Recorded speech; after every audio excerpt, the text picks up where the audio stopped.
Olá, bem-vindo ao Viver Sustentável. O etanol brasileiro, feito de cana-de-açúcar, já foi alvo de grandes discussões mundiais. Alguns chegaram a dizer que estávamos desmatando a Amazônia para plantar cana. Outros duvidavam da sua eficiência no combate ao aquecimento global. Mas é fato, depois de diversos estudos, ele foi reconhecido. O etanol de cana-de-açúcar emite menos gás carbônico na atmosfera do que a gasolina. E esse é o tema do programa de hoje. Descubra como funciona a produção de etanol a partir da cana-de-açúcar. E assista a entrevista com Marcos Yankee, presidente da União da Indústria de Cana-de-Açúcar, a Única. O etanol é o combustível mais utilizado pelos brasileiros. Atualmente, 40% da frota nacional é de carros flex. Vamos entender agora como funciona a produção do álcool combustível feito a partir da cana. O Brasil produz 1/3 de todo o álcool consumido no mundo. 2 tipos de álcoois são fabricados no Brasil: o anidro, que é misturado à gasolina, e o hidratado, usado como combustível puro. Vamos entender agora como funciona a produção destes álcoois.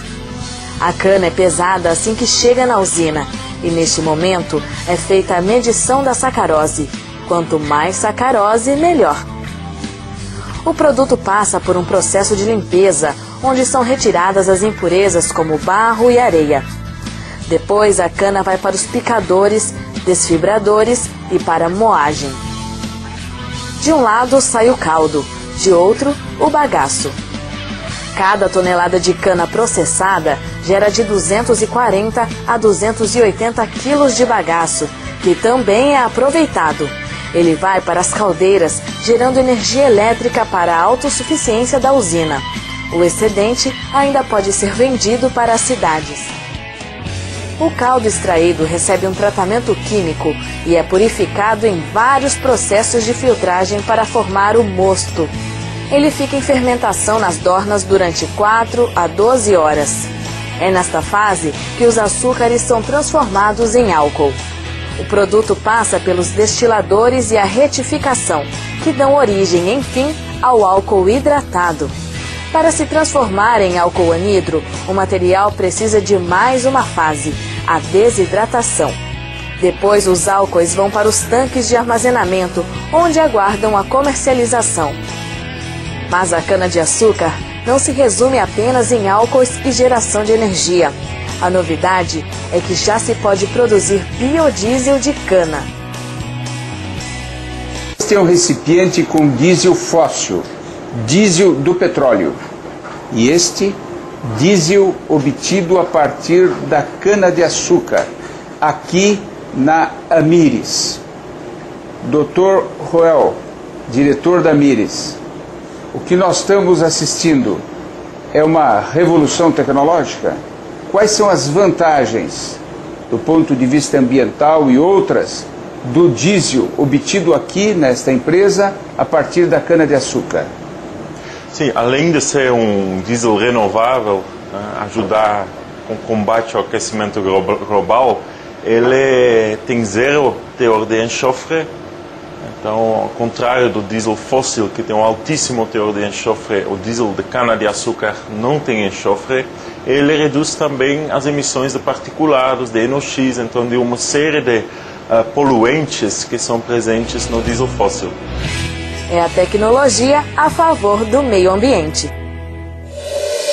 No próximo bloco, confira a entrevista com Marcos Yankee, presidente da União da Indústria de Cana-de-Açúcar. Ele nos fala sobre o reconhecimento da qualidade do etanol brasileiro pelos Estados Unidos. Continue aí.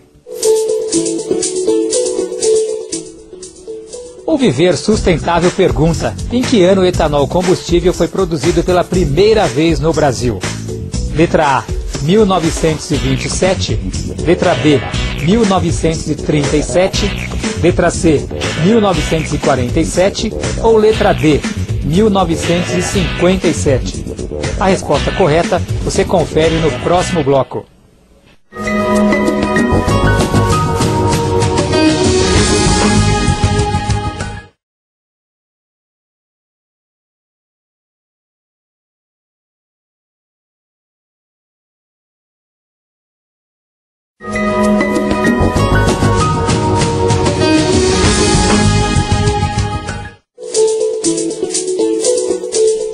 bloco anterior, o Viver Sustentável perguntou em que ano o etanol combustível foi produzido pela primeira vez no Brasil.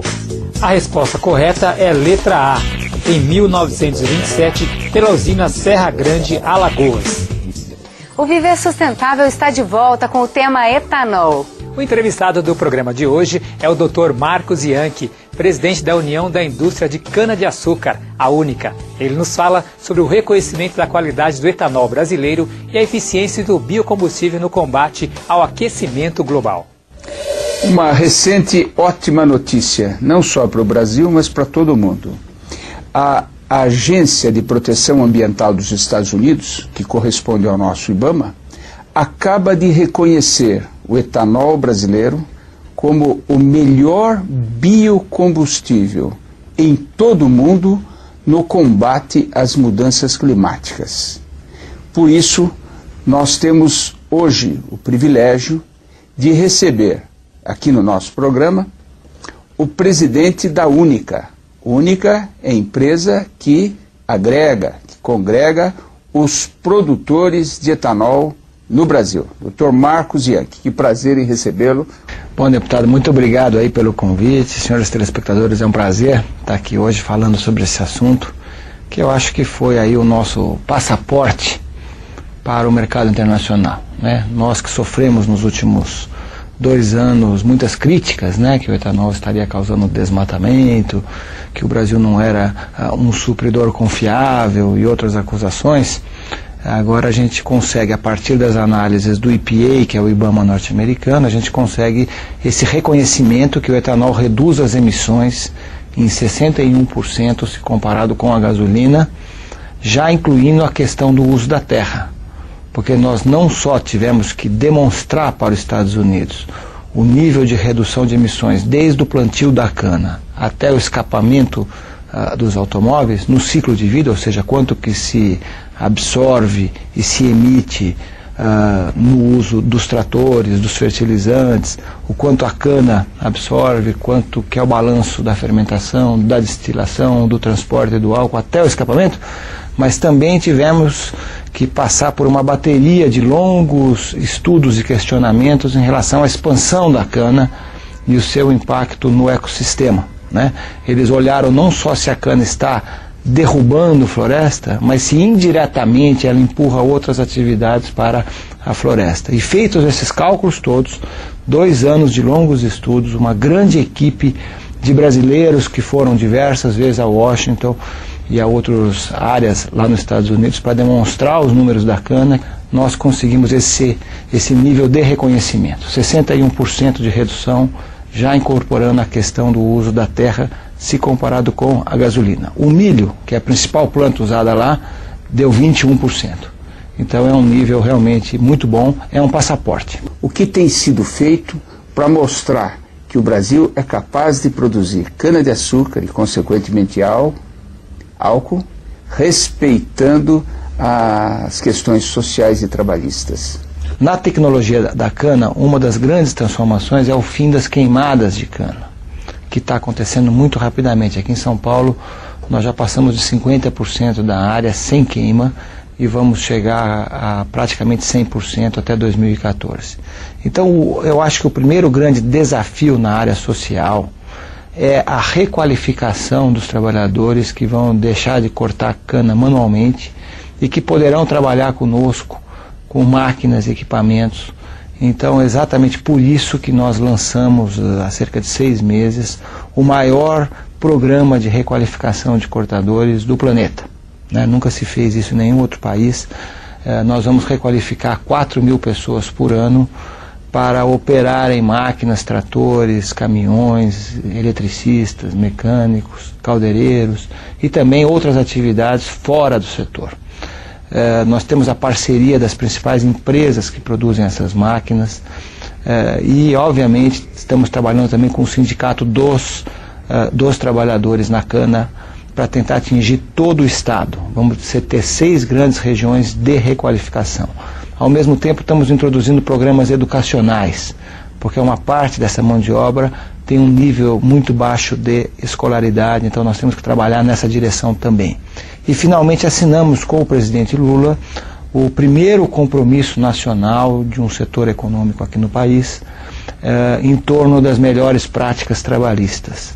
Trata-se de uma certificação que será dada para as empresas que praticam 30 práticas exemplares, por exemplo, a eliminação dos intermediários, dos chamados gatos, e a contratação direta dos trabalhadores, questões ligadas a transporte de trabalhadores, a parte de alimentação e tantas outras, que entram nessa lista, e a parte das auditorias já vai começar, e cerca de 300 empresas do setor aderiram já a esse compromisso nacional e vão passar pelas auditorias ao longo desse ano.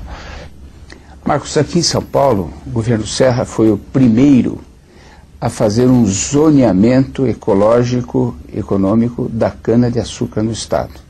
Foi uma dedicação, um empenho especial do secretário Chico Graziano, e isso já foi copiado pelo governo federal, que estendeu o zoneamento. Acho que é o único produto que nós temos um zoneamento completo.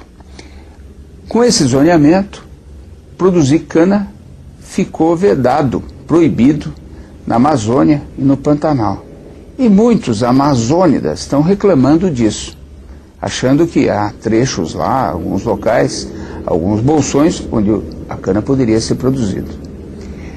No entanto, do ponto de vista da exportação, deixar claro que a cana não agride o bioma amazônico me parece ser algo extremamente positivo. Como é que a Única vê essa questão? Nós achamos que isso é positivo, porque não dá para vender para o mundo um produto ecologicamente limpo, um produto ambientalmente correto, como é o etanol, com o desmatamento, né? Então existe uma questão muito importante, que é preservar principalmente a floresta amazônica de qualquer forma de desmatamento. A cana já não cresce com desmatamento há muitos anos, né? 99% da cana cresce em cima de áreas de pastagem e áreas agrícolas, né? Mas agora não será permitido o plantio nem mesmo em áreas agrícolas nesses dois biomas. E nós entendemos que isso é positivo, faz parte desse processo internacional onde a gente vai garantir ao mundo que o etanol não crescerá nesses biomas mais sensíveis. Mas é muito importante também que os nossos telespectadores entendam que o etanol teve 3 grandes fases na sua história. Nos anos 70, nós criamos o etanol como uma alternativa ao petróleo importado, que ficou extremamente caro depois do primeiro choque do petróleo. O Brasil importava 90% do petróleo que precisava, e o etanol era uma alternativa em cima de uma planta que estava aqui desde logo após o descobrimento, né? Aí nós tivemos 15 anos de muito crescimento com os antigos automóveis a álcool e com o crescimento da produção. Aí nos anos 90 essa produção entrou em crise, porque o petróleo caiu de preço e o governo deixou de apoiar aquela atividade. Nós praticamente só nos limitamos à mistura do álcool na gasolina. A indústria renasceu, e aí vem a segunda fase, com o carro flex. O Brasil foi transformado pelas indústrias automobilísticas no maior laboratório do planeta de carros flex. A partir de 2003, todas as montadoras foram paulatinamente adotando modelos flex, de tal maneira que hoje 92% dos carros novos são flex, e nenhuma montadora se instala aqui no Brasil se não fizer flex. Então foi isso que nos deu a segunda fase de crescimento, que hoje eu poderia dizer que nós estamos no auge dessa segunda fase, já chegando a 40% da frota flex. A terceira fase nasce com a questão do clima, que nós não conhecíamos há 30 anos atrás, que é justamente esse debate que o mundo inteiro está hoje adotando em busca de maneiras de reduzir as emissões, principalmente em transporte. E aí o que o mundo busca é o combustível de baixo carbono. E para fazer o combustível de baixo carbono, para quem não tem flex e não tem etanol, a alternativa é misturar etanol na gasolina. E é isso que foi a grande vitória de ontem lá nos Estados Unidos. Foi esse reconhecimento do poder que o etanol tem para gerar um combustível de baixo carbono, que já existe aqui no Brasil há 30 anos, mas que agora vai ter que ser implementado na Europa, nos Estados Unidos e no Japão. Então eu diria que o futuro do nosso setor é o debate de clima. E dentro do debate de clima é inadmissível imaginar hoje produção de cana numa área tão sensível como é a floresta amazônica. No próximo bloco, veja a segunda parte da entrevista com Marcos Yankee. E saiba mais sobre o futuro e a exportação do etanol brasileiro feito de cana-de-açúcar. Fique ligado! Você sabia que se continuarmos a utilizar o petróleo no mesmo ritmo que o consumimos hoje, ele deve durar apenas 75 anos?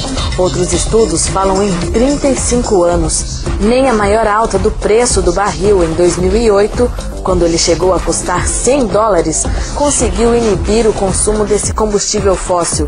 Portanto, prefira as fontes renováveis. Faz bem para o planeta e para a humanidade.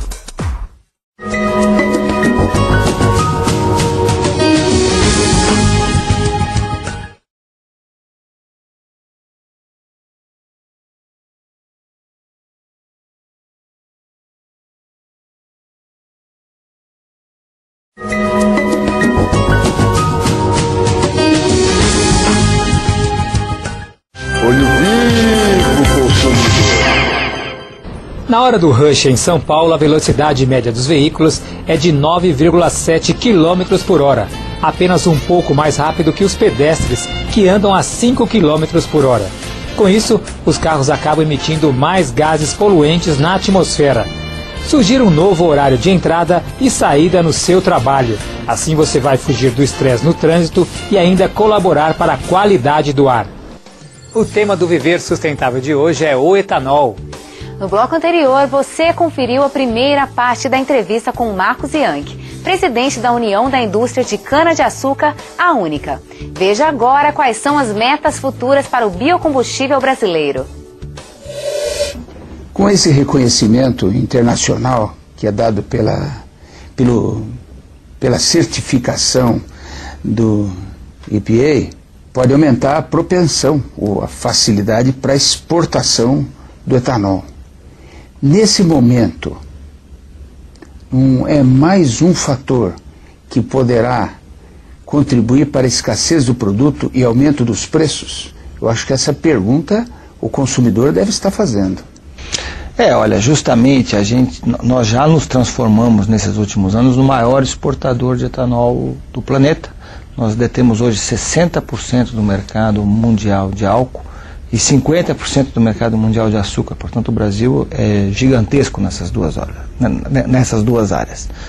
Só que a exportação global de etanol é muito pequena, porque são poucos os países compradores e eles preferem, obviamente, comprar dos seus próprios produtores e ainda tem barreiras ao comércio grande. Então, hoje, 85% do nosso etanol é usado pela frota doméstica de veículos. Na medida em que esse passaporte se transforma em acesso, porque por enquanto nós temos o passaporte, não temos ainda o acesso, não temos a condição de viajar com o nosso produto por causa dessas barreiras. Na medida que essa barreira for caindo, e há um debate lá nos Estados Unidos hoje em relação à tarifa americana, que poderá cair até o final desse ano, esperamos, aí, dentro de um processo paulatino, nós podemos, com a expansão da produção, atender ao mercado internacional, sim, certo? Portanto, a resposta não é just in time. Nós não vamos rapidamente nos tornarmos exportadores abandonando o mercado doméstico. Isso não faz sentido. Nós vamos atender ao mercado doméstico e com investimentos que vão gerar milhões de empregos, nós vamos poder atender ao mercado internacional, dentro de um processo que é um processo global, que é a busca de combustíveis de baixo carbono. E não é só o Brasil também. Quer dizer, hoje o Brasil está mais adiantado que outros países em etanol, mas tem 119 países no mundo que produzem cana e que poderão também ser supridores. Então, o que eu entendo que existe aí é um movimento de substituição de fósseis por renováveis, onde o etanol é um produto agora reconhecido como um grande redutor de gases de efeito estufa, né, com 61% de redução, né, níveis que podem qualificá-lo agora como biocombustível avançado, melhor do que milho, trigo ou a própria beterraba, né? E que pouco a pouco vai sendo adotado em vários países, né? E nós teremos, obviamente, que ter mais produção para isso. Dentro dessa estratégia de gradativamente aumentar a porcentagem de produto exportado, dentro dessa estratégia que se insere a redução de tarifas praticada pelo próprio Brasil? Nós pedimos a redução porque nós entendemos que o Brasil tem que ser coerente no seu discurso. Se nós estamos dizendo para o mundo todo que nós queremos consolidar o etanol como uma commodity global, energética, ambiental, né, nós não podemos praticar tarifas altas. Essa tarifa alta existe porque no Mercosul lá atrás alguém pediu que assim o fosse. Mas nós entendemos que ela tem que ser colocada em zero, né, de forma que a gente possa também obter isso de outros países. Se nós somos os mais eficientes do planeta, não há por que proteger o nosso próprio mercado. Qualquer commodity precisa ter fluxo em todos os sentidos. O Brasil acabou agora de importar gasolina depois de muitos e muitos anos, porque nesse momento em que o álcool subiu de preço, foi necessário mexer na mistura e o Brasil teve que importar gasolina, como de vez em quando importa gás, importa diesel. Então eu acho que o etanol também poderá ser eventualmente importado nesse país em certos momentos que o preço sobe muito. Eu acho que faz todo sentido e é para isso que funciona o mercado internacional. Questão do carro flex. Com o flex, a situação muda completamente em relação ao que ocorreu no final dos anos 80, quando faltou o álcool e o dono do carro a álcool teve que ficar com o carro parado na garagem. Hoje, a decisão em relação ao combustível se deslocou para o consumidor, para o dono do veículo, porque ele pode colocar a gasolina ou álcool, aquele que estiver economicamente mais viável naquele momento, naquele instante. Como é que você vê essa questão? Olha, eu acho que é uma maravilha o que está acontecendo esse ano nesse sentido, né? Porque nós tivemos um ano completamente atípico. No começo da safra, a crise financeira global fez com que as empresas que estavam mais endividadas, e haviam muitas endividadas pelos investimentos que foram feitos nos últimos anos de expansão, essas empresas, para poder moer ao longo da safra, já que não havia capital nos bancos, tiveram que vender etanol, álcool a um preço muito baixo, abaixo dos custos. Tanto que nos primeiros 4, 5 meses dessa safra que agora está terminando, o consumo de álcool cresceu 30% em relação ao ano anterior. E as pessoas viram isso. O álcool a 99 centavos aqui em São Paulo é símbolo disso. Foi um álcool extremamente baixo que levou todo mundo a consumir álcool, não só em São Paulo, mas em todo o país. Aí no segundo semestre, tudo indicava que nós teríamos etanol para atravessar entre safra, exportamos bastante álcool, bastante açúcar, mas aí veio um período atípico de chuvas. Então tivemos uma crise financeira atípica que depois se seguiu a um período de chuvas extremamente fortes, o dobro do usual, e com isso nós perdemos 4 bilhões de litros de álcool pelo excesso de chuva, porque as usinas ficaram paradas muitos dias sem conseguir moer. Então aí o preço subiu. Há 25 anos atrás isso teria sido calamitoso sob a ótica de abastecimento. Hoje existe o carro flex, que é uma maravilha. Então esse ajuste pode se dar na troca do combustível, né? A próxima safra já começa agora em março, a tendência é os preços se normalizarem, né? Eles estavam excessivamente baixos no começo da safra, agora estão excessivamente altos, deverão estar se normalizando, e aí o etanol, até por razões ambientais inclusive, mas também pelo preço, voltará para a preferência dos consumidores, como já vinha acontecendo há muitos e muitos anos. Lembre-se que nos últimos 3 anos o etanol cresceu 80% do seu consumo e a gasolina apenas 3%. Isso é o sinal que, graças ao flex, a população hoje pode escolher e tem majoritariamente escolhido o etanol. Mais de 100 países produzem cana-de-açúcar. E esses países ficam no mundo tropical, entre os trópicos. são países emergentes, ou estão entre os mais pobres. A produção de biocombustíveis para exportar para os países desenvolvidos é uma grande saída para diminuir a distância, o gap, entre os países pobres e os países ricos.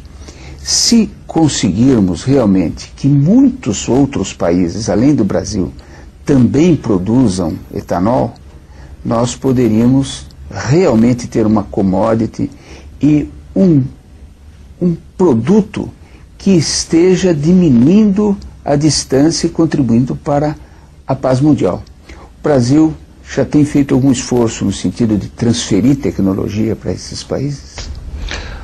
Olha, Tami, eu acho que o que você disse tem a ver, na sua essência, com uma planta maravilhosa chamada cana-de-açúcar, que durante muitos anos foi usada pelo mundo todo para produzir o açúcar, que todo mundo conhece.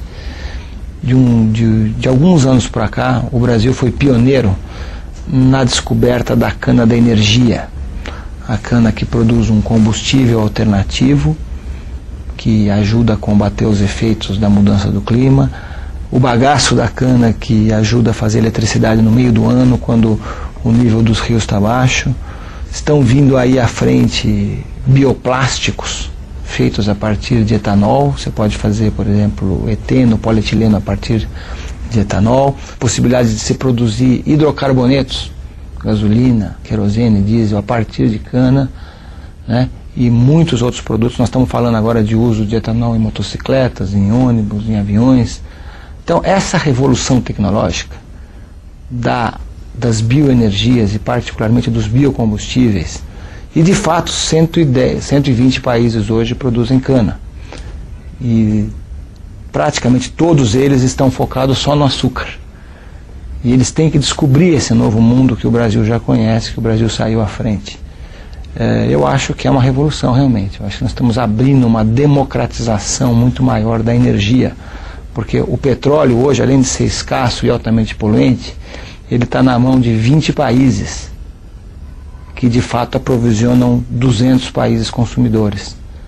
E na cana nós poderíamos ter 120 países fornecendo produto para 200 países e essencialmente países em desenvolvimento.